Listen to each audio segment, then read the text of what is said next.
some B-roll. You can keep working. Do you want to talk about what you're doing? Yeah. Turn that off so you can see. I sanded with, I guess I started with 600 just to knock out the peel and the build up on the edge. Whenever you clear it, it just kind of rolls the edge up a little bit. So 600 of that, then powdered it accordingly. 600 it again to make sure we got it flat. Then 1000 it, and then powdered it, and then now I'm 1500 it. And then I'll 2000 it, 3000 it, and then I can buff it. Oh, wow. So yeah, that many times going over it. And then when you buff it, you got to buff it twice. Buff it and then polish it, so you really get to know the panels pretty good when you start scrubbing on them. By the way, dude, you did a killer job on Phil's OBS, because good. I don't know if Casey showed you any of the photos. I might sneak some into this video. Yeah. The DINO'S video is coming, but it's not going to be before this one. So why? You didn't have time to edit it in 2 days? Yeah, exactly. I didn't have enough time in 2 days. It took me like 2 days to go through it all and go through the photos. Oh, yeah. Well, it looked fun. Dude, the mirror-like reflection off of it. And I didn't know if you knew, but it got a DINO'S Top Pick Award as well. Yeah. Which I think says a lot for you guys, because there was I mean, it's not like Texas good guys. There was a lot of high caliber trucks out there. Well, it's a stadium and it's full. Yeah. So exactly. It was cool, man. Yeah. Well, good. Yeah. So I believe this thing is going to look awesome. Yeah, when it's especially done. The black and two-tone and especially not having to do it in like 2 days either. Yeah, I can't wait to see the doors on it. We still need to paint all this stuff, which is where the door hinges are. So that'll have to be painted before we can put them on. So, but that's another day. Today we're buffing. There's a few areas. Yeah, just a small couple of spots there. But some of the stuff you can see is just dirty, but there are some scratches like that. It's probably the worst. And so that's something you still have to work out. Yeah, but I mean, just a couple. And that's what you do, just keep adding. Just well, you don't even have to add anything, do you? You just kind of know to keep working over that area. There, and then that's gone, and then it's kind of. Wow, really? So it's just as light as that when you start getting to these higher stages. But I mean, you might as well just go ahead and go over it real quick one more time, because they are kind of scattered, but you can kind of see again.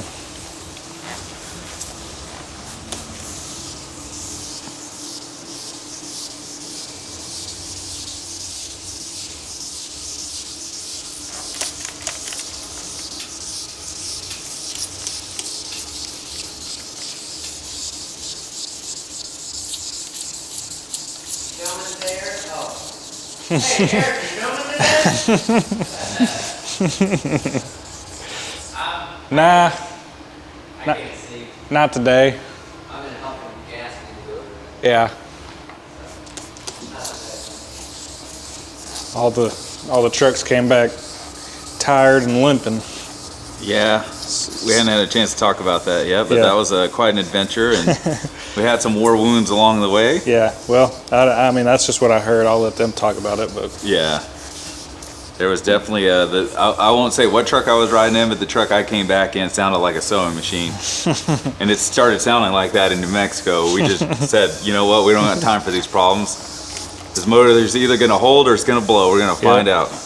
The closer you get to home, the cheaper the tow bill is. Yeah. And this has been another segment of Wet Sanding with Keenan. Yep. A couple more steps to go, and then we'll do it again.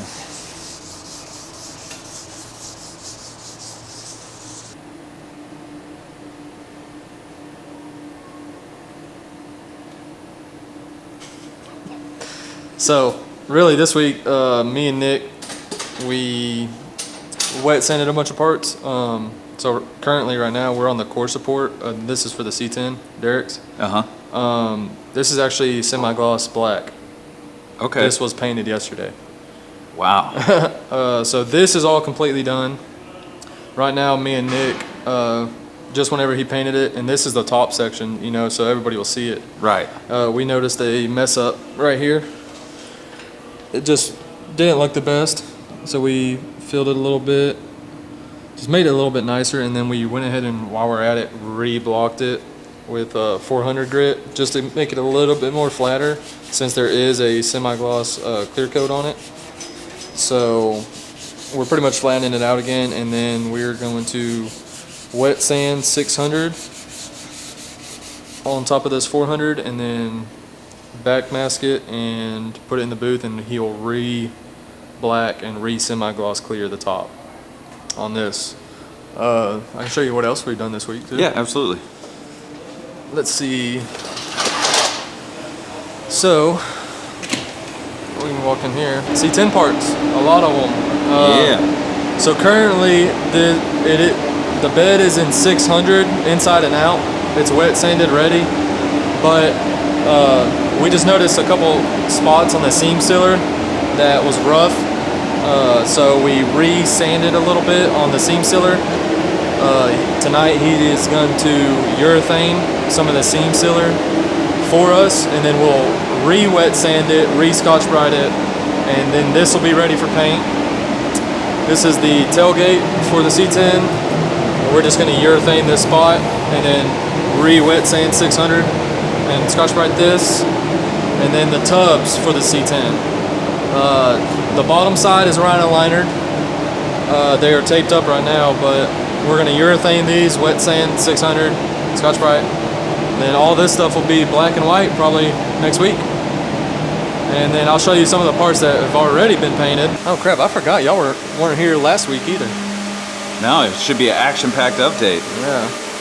So these are the inner fenders. The inner fenders for the C10. This is the semi-gloss black that he sprayed yesterday. We taped it off. We're doing the inside semi-gloss and outside glossy. Of course y'all know that, but. So next up on this will be nice. to tape it up, back tape it, and then he'll spray the rest of the fender probably next week. And then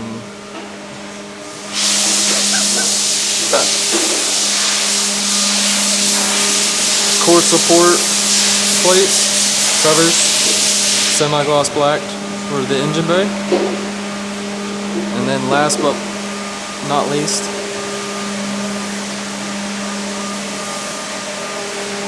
the bottom side of the hood got semi-gloss black, and it's ready to be flipped over and finished up. So been working on Derek's C10 square body while everyone else was in Arizona having fun. Actually, I was having fun putting this together. So It looks sweet, dude. we got the frame back from powder coat. Last week I put all the bushings in the upper and lower control arms, disassembled the spindles and hubs, got those painted, put the brakes on, front and rear, put the motor back in it, put the transmission in it, headers, put the rear end together. It's all basically like a rolling chassis now. Yeah, it looks sick. So has the cab been buffed and cut? Oh yeah, It has been. Mm-hmm. Yeah, it looks good. Keenan just finished that yesterday. We just set the cab on it yesterday. All the brake lines done, all the rubber hoses on, and then today I put I know it's not called Dynamat, but I always call it Dynamat. The Resto-Mod membrane. Resto-Mod membrane. Mm-hmm. Yeah. So. Oh, let me get my light. Yeah, you don't want to forget that. Yeah.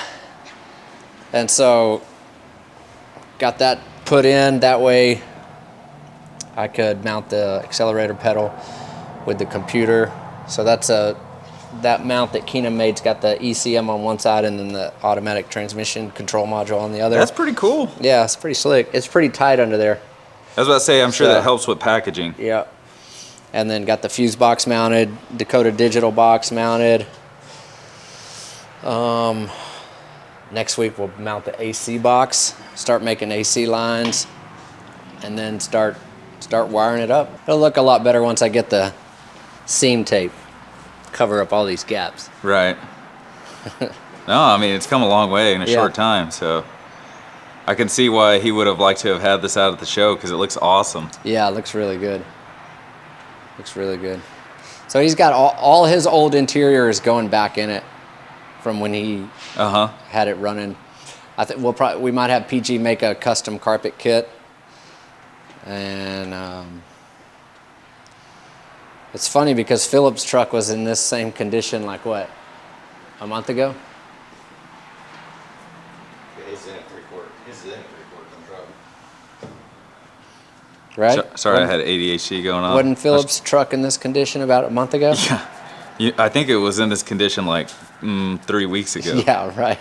So if all 6 guys work on it for the next 4 weeks, it'll be done. I doubt that will happen though. I doubt it. We got some fitting to do. So we haven't fit the heat exchanger or anything for the supercharger. So be pretty slick. Firewall looks nice. It really does. I really love this combination of the matte with the gloss Oh paint. yeah, that looks good. And he's doing just manual brakes, so it's no booster. No booster. I love that look too. it'll be pretty slick. Manual brakes, I really love, like when you have ones that are dialed in, like somebody installed them and knew what they were doing. Yeah. They don't bother They feel me. good. Yep. To be honest. If you're not used to it, then Yeah. it's Or if different. you're driving maybe an overbearing vehicle that Yeah. it's too much sensory overload. I get Right. it. It's definitely a driver's preference. Right. I really like this front end drive. It's Yeah, is this like the Holly setup no, or it's the something? Wegner or The what? Wegner, I think. Wagner? Yeah, or Wagner. It's what? Wegner. Wagner? Is that what he said? Yeah. All I heard was, what? Wegner. Who? I But- saw words walking by just a while ago. It's super, keeps everything super compact, so that's it. Nothing else is going on. And then the power steering reservoir is on the pump itself. So I love it. I imagine it's going to look pretty simplified and clean once Yeah. the slosh tubs and everything are in place. yeah, it's got big 15-inch brakes in the front, 14s or 13s in the back. Yeah, those are 14. massive. God, get your own episode. Get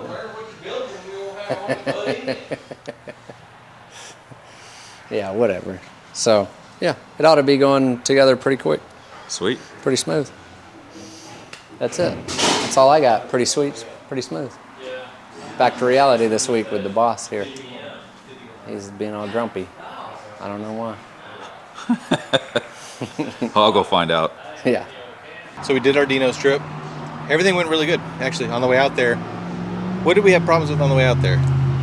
Phil's truck had a dead pedal twice. It kept going in a default. Yeah, I think those are just some little tuning Little issues. hiccups. Yeah, and I don't think they've got that one 100% resolved yet, because we had to do it on the way back too. I didn't have any problems out of my truck. Mine Yeah. went okay. Luke's went okay. The S10 is not doing great. I hinted at the fact that I didn't say whose truck it was, but I rode back in a sewing machine. Yeah, it doesn't sound great. I don't know what's going on with it. So I don't know if it's definitely upper end. I mean top end of the motor, because he fired it up cold yesterday. He said it's not making that noise anymore. And then in my head, first thing he said that, because when it really got bad, that last tank of gas was 90 octane. So when we tuned that truck, Todd was adamant about, we were trying, I was like, okay, because it did like 380 something at the wheels, and I'm like, there's no way that's going to work. So Sam kept tweaking with it, and got it to 400. And that was like all she wrote on 93. So you need less fuel than that. I was like, it's probably fuel knock since we had 90 octane. Because he said the noise is gone, and then it warmed up. He texted me back a couple minutes later. He said, well, the noise is back. So I don't know if it's push rod, lifter, valve, rocker, something's making some good noise on the top side. You pull the dipstick on the oil though, and there's no shimmering, there's no shiny to it. So I don't think it's like a rod knock. Because if a rod was knocking, you'd see something in it. He's gonna bring it next week and kind of get it set up for the next stage of the build for him. But I do want to pull the oil filter, cut it, and see what's actually in the oil filter itself. By the way, do you want to explain on camera to his wife what's going on next? Yeah. And the viewers? Sure. So, Philip's truck is a Whipple supercharged 6.2 on like, I think it makes like 1.5 pounds of boost or something right now because it's got this, what we call the training wheel on it. Uh-huh. And we weren't even out of Texas yet, and they wanted to make a run at it. They did a pull, and the little S10 went around Philip on the big end, which I thought was pretty impressive. Regardless, 6.2, S10, I don't know, I just don't, even though that motor's hot, you don't really see the S10 as being like fast whenever you see Philip's truck with a bigger, little bit bigger motor and a, actually it's not, is it? His 6.2 is stroke 6 liter. I don't know. Well, his is a 408, so I guess it is bigger than Philip's motor. It is bigger than Philip's. Because his is a 416. Because a 6.2 I think is like a 376. Yeah. So, but it's got the Whipple on it, and that's NA. Anywho's a what's it. I don't think Todd wants to let Philip get back around him whenever he decides to get off the training wheel. So now Todd ordered a tube core support for the front to give us more room. We're doing a Wagner front drive with an LSA blower, ZL1 lid. We got a mounted heat exchanger. I think the DeechWorks 400 pump will be enough because how much power can you really put to an S10 that already doesn't have traction? So I mean, if we just run it like, I'm hoping like 6, 7, 8, 9, 8 pounds of boost or something like that, hopefully that DeechWorks pump will, it says online it'll do like a little over 1,000 horsepower and a fuel injected. Wow. So I'm hoping Todd's motor ain't gonna make much more than probably, we may get 650 tire out of that little blower. They're only like a 1.9 liter, I think. 1. Yeah, the 7, LSAs. 1.9. Yeah. So they're not huge, but it'll make a bunch of noise. So that, and now we're gonna paint it. We're not doing a fill paint job on it, but we're gonna fix all the little whiskey dents in it, some scratches. He's starting to get the clear coat peeling off of it in spots, so we want to kind of attack that beforehand. He, of course, I nudged him a little bit so we could paint it. Oh yeah. He's easy to nudge, I've noticed. Oh, you gotta do is punk him a little bit. Yep. Come on, man. Cool kids will do it. Well, I want to be cool, and then he does it. So I love that about Todd. I love that a bunch of people noticed him out there from the YouTube channel For spending too much money on projects. for buying 3 trucks to make one, and spending too much money. I hope his wife sees this too. Like he bought that one truck for a whole lot of money and sold it dirt cheap, that blue one. And it's kind of sad they lost that much money on it. But I don't feel bad at all because I told him not to buy it. His wife told him not to buy it, and he still bought it. And then he lost his tail on it. So that's his fault, not mine. You are rubbing off on him though, because he pulled out like a gangster in New Mexico whenever he kissed the edge of that UPS truck and got his wheels in the dirt. Yeah, no, that's gonna be good. Yeah. I think that the video of the trip is gonna be amazing. I give him props. I might have a teaser or two in this video, but Just little snips. see a little snip. Don't even just be like, and then cut it. Yeah, you know, exactly. You don't get the full satisfaction. Yeah. It's we're gonna be doing a bunch of edging in this video. Yeah. Not full set. We're just gonna get you almost there and Yeah. then cut it off. So my truck did great at Steve's house. I did a nasty burnout in front of his house. Yeah, which I wish I would have gotten, but I was in another vehicle. I haven't done many burnouts. We in this never truck. know. Yeah, you never know. And then the second burnout was coming down the mountain. And then I did the third slippy slidey burnout with you filming me. That'll be in the next video. That was pretty sick. It was awesome. But That definitely gave me old green truck vibes. But I should know better. I'm smarter than this. Because we were only a quarter way through the trip. And then I had absolute zero tread left on the back. And then coming down out of the mountains, we hit snow and rain. And I got no tread. And it was like 35 degrees. Dude, or 20, down we're to doing 29, like 50, I think. And every once in a while, I just like, and you feel it like get traction again. So like, then I started watching the road, and I could kind of tell like the super shiny spots where it must have been just a little bit of water collected. Because the first road we went down I was hydroplaning all over it because they were redoing it, and I guess it wasn't. I don't know why it was so bad, but it was holding water instead of treading water. And me and Zach were all over the place. But I mean, it looks dirty, and I don't know. It's gonna be hard to tell like what's messed up on it because like there's some, like it was already messed up from the last trip we took. Like this is a bad one here, but this one was here before we left. That one's been there for a while. I don't know about the rest of them. The front bumper is jacked, dude. Like one of these was here, but one of them wasn't. I know. The front bumper, honestly, I just really need to redo it. But then I'm worried. It's like, all right, well, if you redo this, then you got to redo these. And if this looks new, shouldn't this look new? I think I should just let it like deteriorate until I'm ready to redo. Turn back into the farm truck it once was. Exactly.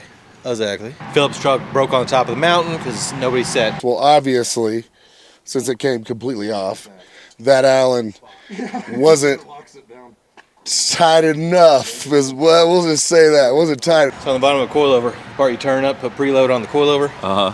Nobody tightened up the Allen wrenches. The Allen screws, the set screws on it. So the driver's side front had loosened up, and when hitting bumps and corner and everything, I guess it just finally popped down the threads. So that dude fell all the way down, messed it up pretty good. Man. We were able to fix it on the side of the road though. We brought just enough tools to get us back home, which was fine, because I didn't even know what to bring. You got some awesome pictures you sent to me today. Those were awesome.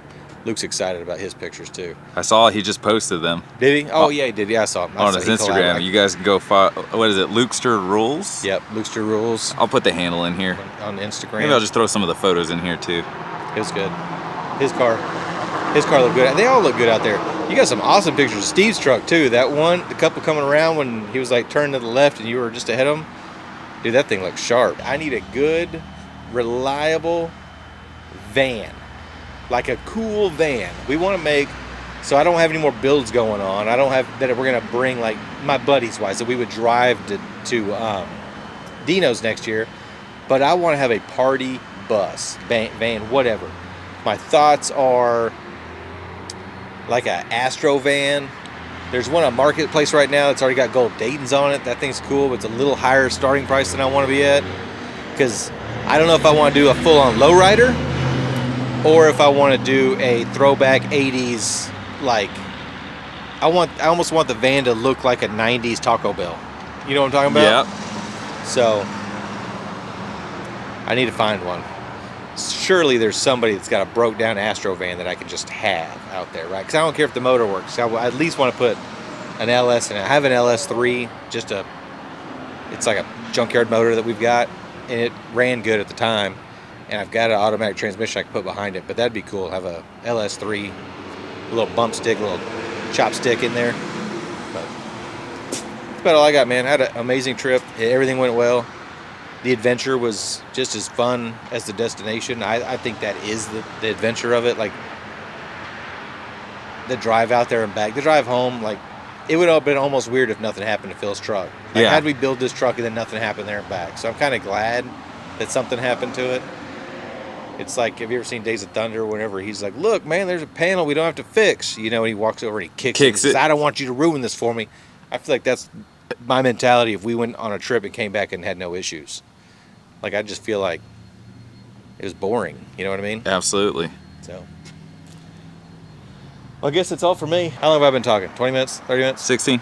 That's not bad. No? I'm getting quicker. Yeah. All right. There's a lot to say. Yeah. I'm excited for y'all to see what Eric did for us on the video. I think it was a good trip. The pictures were awesome. I'll be posting those on my social media because I'm very proud of the trip and the guys that went on it and the cars we took. And the videos I'm very, very excited for. So that'll be coming soon. See y'all next time.